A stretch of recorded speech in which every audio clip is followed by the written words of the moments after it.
ચૈતર વસાવાની જામીન અરજી નામંજૂર થતા હવે હાઈકોર્ટમાં ચેલેન્જ કરાશે। જામીન અરજીના ચુકાદાને વાંચતા જણાવી આવે છે કે કોર્ટ ચૈતર વસાવાની જામીન અરજી નામંજૂર કરતા ચોક્કસ મુદ્દાઓને મુખ્યતઃ આધારો બનાવ્યા છે, પણ આજે જ અમુક મહત્વની કાયદાકીય વાતોની અવગણના થઈ છે અને તેનો વિરોધ પક્ષના ધારાસભ્ય હોય, રાજકીય અદાવતે ફરિયાદ થઈ હોય તેવું અવલોકન ધ્યાને લીધેલ નથી વગેરે બાબતોના આધારે હવે આ જામીન અરજી હાઈકોર્ટમાં ચેલેન્જ કરીશું। એડવોકેટ શીતલ ઉપાધ્યાય, વડોદરા।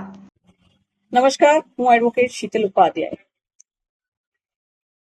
છેલ્લા ઘણા સમયથી ચૈતરભાઈ વસાવાની જે જામીન અરજીની સુનાવણીના હુકમની રાહ જોઈ રહ્યા હતા, તે આજે બપોર પછી નામદાર સેશન્સ કોર્ટ નર્મદા જિલ્લા દ્વારા જાહેર કરવામાં આવ્યો છે।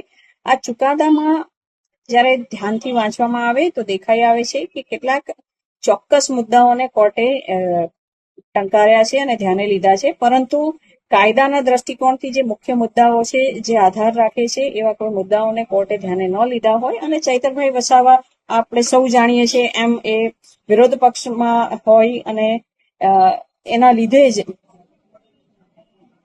રાજકીય અદાવતો રાખી અને કેટલી એ નેતા છે એટલે રાજકીય અદાવતો રાખી અને કેટલી ફરિયાદો થતી રહેતી હોય છે, જે ફરિયાદો ખોટી પણ હોય છે અને ખાસ કરીને આ ફરિયાદો પુરવાર થયેલી ફરિયાદો નથી।